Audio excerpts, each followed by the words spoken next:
इसमें क्वेश्चन है, यदि आपको सामान्य छात्रों के साथ साथ दृष्टिबाधित छात्र को पढ़ाने का मौका मिलता है, यदि एक बच्चा आपकी क्लास में दृष्टिबाधित छात्र है तो आप उसके लिए क्या करेंगे? पहला, उस पर अतिरिक्त ध्यान नहीं देंगे क्योंकि विद्यार्थियों के बहुमत को परेशानी हो सकती है।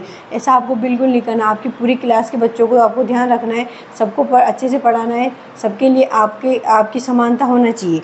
दूसरा, कक्षा में सहानुभूतिपूर्ण उस पर ध्यान देंगे।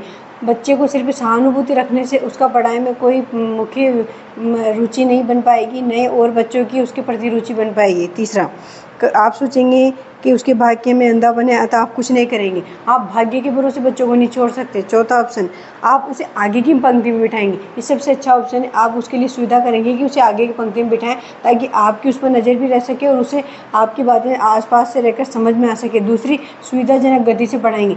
ऐसी गति यूज करेंगे जिससे बच्चे को, दृष्टिबाधित बच्चा भी आपको समझ सके और बच्चों को भी परेशानी नहीं हो। तो सबसे सटीक आंसर है।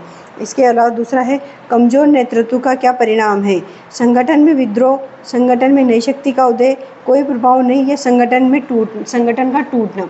कमजोर नेतृत्व का परिणाम होता है संगठन का टूटना। अगला क्वेश्चन है, आपका एक विद्यार्थी उत्तर पुस्तिकाओं में मूल्यांकन के लिए आप पर पक्षपात का आरोप लगाता है।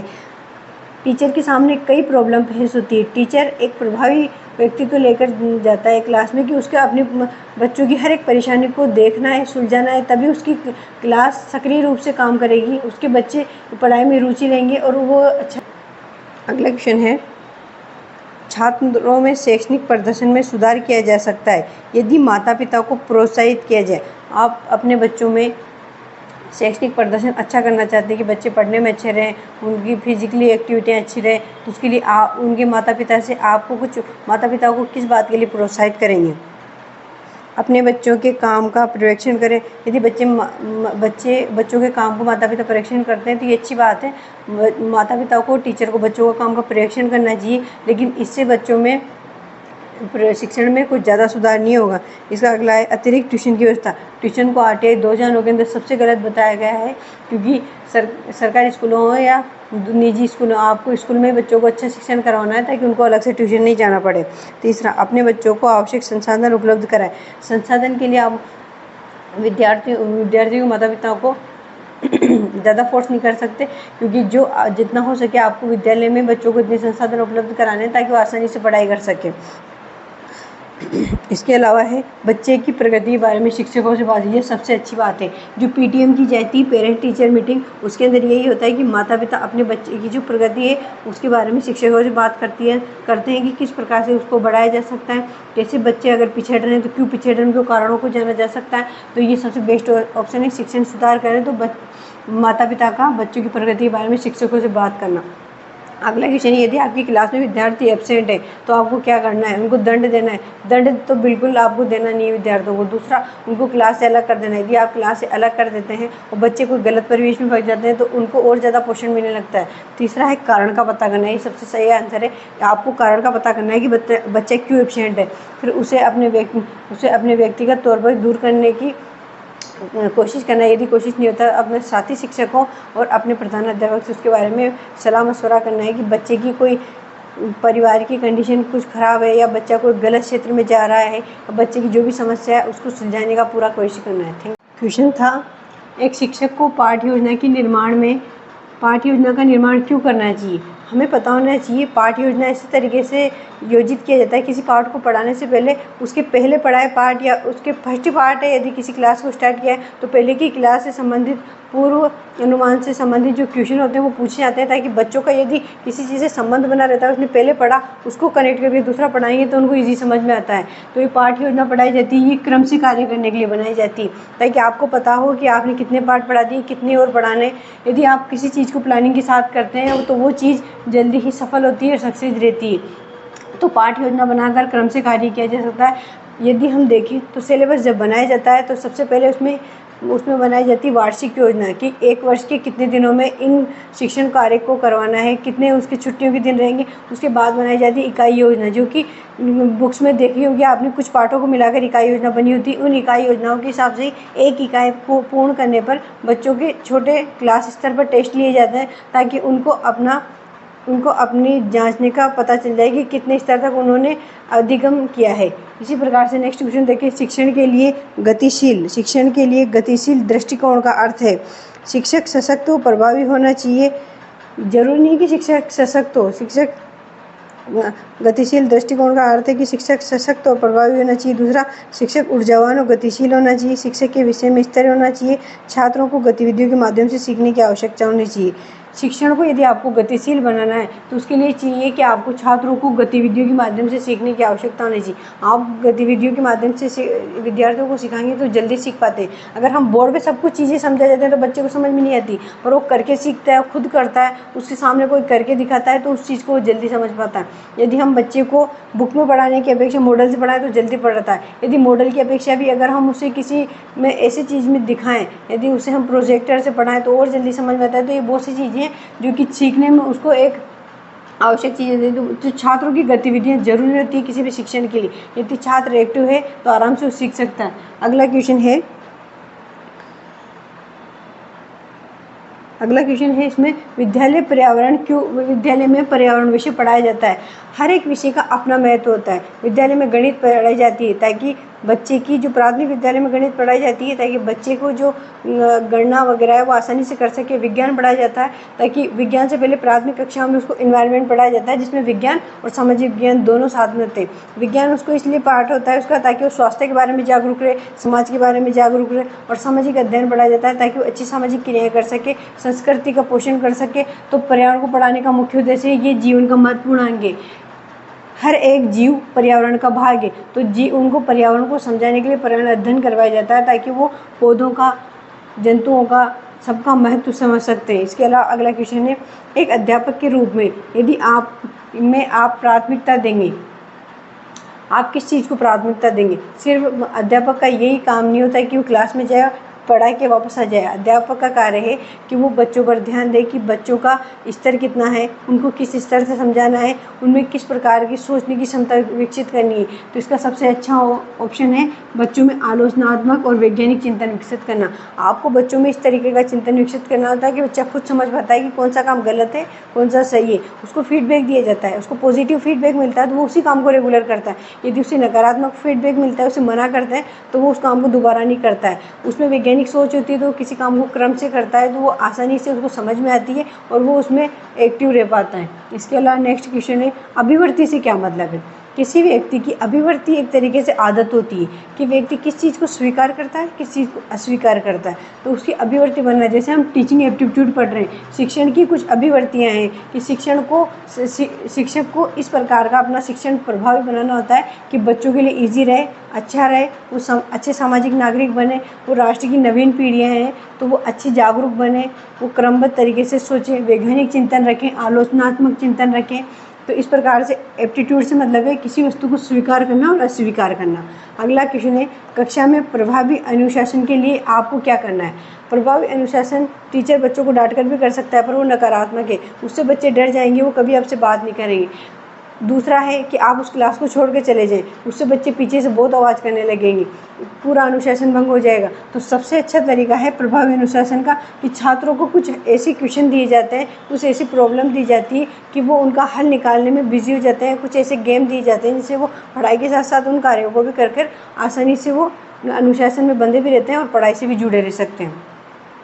विद्यालय मूल रूप से सामाजिक संस्थाएं हैं। विद्यालय को मूल रूप से सामाजिक संस्थाएं कहा गया है क्योंकि ये हमारी संस्कृति के मूल्यों को भावी पीढ़ियों में संरक्षित करती है और स्थापित करती है। यदि बच्चा समाज में जाता है तो हो सकता है वो समाज में ऐसे लोगों के परिवेश में आ जाए जो उसे गलत राह पर चलाए, पर विद्यालय ऐसा है जो कभी भी बच्चे को गलत राह पर नहीं जाने देता। इसमें क्वेश्चन है, ग्रीष्मकालीन संवर्धन कार्यक्रम। ग्रीष्मकालीन व्यावसायिक संवर्धन कार्यक्रम आयोजित किया जाता है। ग्रीष्मकाल में आजकल सरकार की तरफ से ऐसे संवर्धन कार्यक्रम चलाए जाते हैं जिसमें आपको बच्चों के लिए कुछ एक्स्ट्रा काम करने की पॉलिसी दिखाई जाती है, आपको समझाया जाता है कि न्यू तरीके से किस तरीके से पढ़ाया जाए जो बच्चों को अच्छा शिक्षण दे सके।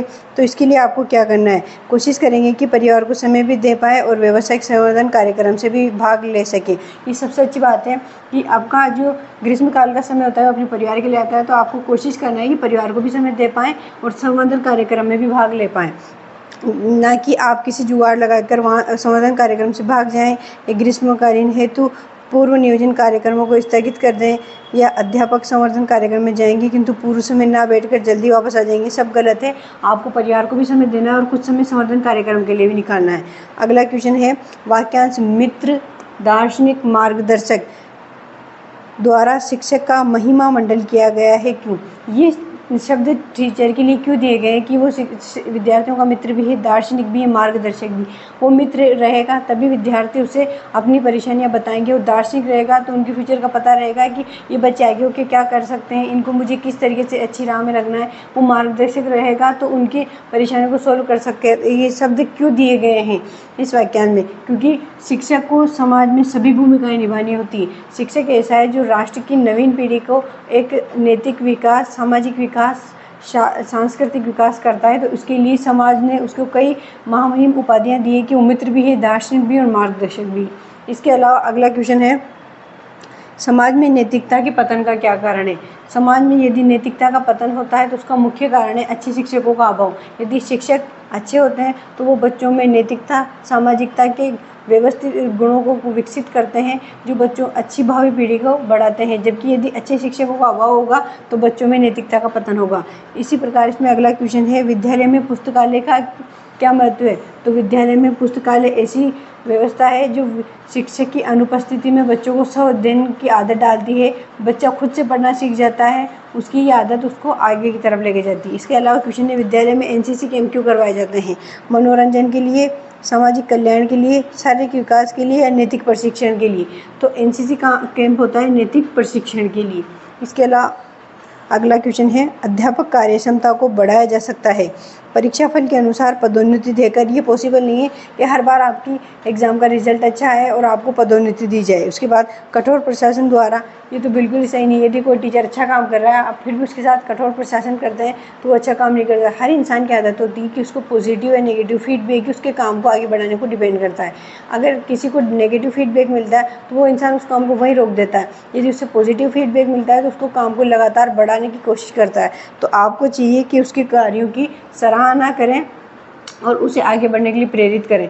इसी प्रकार अगला क्वेश्चन है, एक अध्यापक के रूप में आप अपने संप्रेषण को प्रभावी बनाने हेतु क्या करेंगे? विद्यार्थियों के अधिगम स्तर को जानेंगे, उपयुक्त शब्दों का प्रयोग करेंगे, अपने ज्ञान को विस्तृत करेंगे या जोर से बोलेंगे? यदि आपको संप्रेषण अच्छा बनाना है तो आपको विद्यालयों का अधिगम स्तर जानना है कि विद्यालय किस स्तर, बच्चों का क्या स्तर है, बच्चे किस तरीके से पढ़ने वाले हैं उस जगह पर, उसके अकॉर्डिंग उनको पढ़ाना होता है। तो आपका संप्रेषण प्रभावी रहेगा। इसके अलावा क्वेश्चन है, यदि आपका स्थानांतरण दूर दराज के क्षेत्र में हो जाता है, जो स्थान आपको पसंद नहीं, तो आप क्या करेंगे? उस जगह से अपना स्थानांतरण करवा लेंगे, वहाँ अपने आप को वहाँ के कार्यों में व्यस्त कर लेंगे या फिर वहाँ के अधिकारियों से मिलकर अपनी परेशानी बताएंगे और वहाँ से स्थानांतरण का प्रयास करेंगे। और सबसे चौथा और सबसे अच्छा आंसर, रुचिपूर्ण नवीन स्थान कार्यकरण करेंगे। यदि आपको कोई स्थान मिला है तो वहाँ पर आपको रुचिपूर्ण तरीके से शिक्षण करवाना है ताकि जितना समय आप उन बच्चों को दे रहे हैं उन बच्चों के लिए फ़ायदामंद रहे। उसके बाद उसके साथ में आप पुनः स्थानांतरण का भी प्रयास कर सकते हैं और आपका मेन उद्देश्य है कि आपको अच्छे से अच्छा शिक्षण कराना है। हम आज टीचिंग एप्टीट्यूड से रिलेटेड कुछ क्वेश्चन लेके आए हैं। इसमें पहला क्वेश्चन है, सामाजिक संवेदनशीलता किसकी योग्यता है? सामाजिक अंतःक्रियात्मक प्रत्यक्षीकरण सामाजिक संवेदनशीलता है जिसमें आप समाज के लोगों के प्रति अंतःक्रिया करते हैं, उसके बारे में आप प्रत्यक्षीकरण करते हैं कि हमारा जो एक्शन रिएक्शन है समाज के प्रति वो सही है गलत है, कौन सा हमें करना चाहिए कौन सा नहीं करना चाहिए। इसका दूसरा क्वेश्चन है, यदि आपके अभिभावक आपकी बहन को नहीं पढ़ाते तो आपको क्या करना चाहिए? यदि आप अभिभावकों से झगड़ा करेंगे तो वो आपके विरोधी हो जाएंगे। आपको ये नहीं करना, आपको अभिभावकों को समझाना है कि उनको नहीं पढ़ाना नुकसानदायक है, उनको पढ़ाना चाहिए। वो आगे आने वाली पीढ़ियों को शिक्षित करेंगे, उन लोगों में भी कुछ प्रतिभा है उसे बढ़ने का अवसर देना चाहिए। तीसरा है, प्राथमिक स्तर पर मातृभाषा में पढ़ाना उचित होगा, क्योंकि प्राथमिक स्तर पर मातृभाषा में पढ़ाना उचित होता है क्योंकि बच्चों को पढ़ाने से सबसे पहला काम है कि उनको आपकी भाषा समझ में आनी चाहिए। उनकी मातृभाषा जो वो बोलते हैं उनको ईजी लगती है, वो आसान होती है, तो उसमें पढ़ाना उनके लिए आसान होता है। चौथा है, आपके आसपास शिक्षक छात्रों का मजाक उड़ा रहे हैं। ऐसा काम यदि कोई शिक्षक करता है तो बहुत गलत है, क्योंकि शिक्षक एक विद्यार्थी के लिए एक मॉडल होता है। जो शिक्षक करेगा वही काम विद्यार्थी करता है। तो शिक्षक को ऐसा कोई काम नहीं करना जिससे बच्चों के अंदर नकारात्मक बातें उत्पन्न होने लगे। आप राष्ट्र की एक भावी पीढ़ी को तैयार करने जा रहे हैं, तो इन कार्यों, यदि कोई टीचर ऐसा करता है तो आप उसकी आलोचना करेंगे और उनको इसका नुकसान बताएंगे। इसके बाद प्राथमिक विद्यालय में शिक्षक खाली समय में, यदि आप प्राथमिक विद्यालय के शिक्षक हैं तो आप खाली समय में क्या करेंगे? तो जो खाली समय होगा तो बच्चों की जो कॉपियाँ हैं उनका होमवर्क जांचेंगे। इसके अलावा है प्रभावी कक्षा कक्ष में सार तत्व है। प्रभावी कक्षा कक्ष का सार तत्व यही है, पहले शिक्षण होता था जिसके अंदर विद्यार्थी निष्क्रिय बैठे रहते थे, टीचर आता था पढ़ा के चला जाता था, जबकि अभी का शिक्षण इस तरह का है कि अंतर क्रियात्मक होना चाहिए। टीचर बच्चों से मित्रवत होना चाहिए, उनका सुधारक होना चाहिए, उनमें कोई परेशानी को समझने वाला होना चाहिए, तो अंतर क्रियात्मक जीवित होना चाहिए, क्लास एक्टिव होना चाहिए, बच्चे आपस में खुल के बात कर सके, टीचर समझे उसको समझ में आ सके, उनका रिएक्शन देख सके। तो आपको जीवन छात्र शिक्षक अंतःक्रिया है।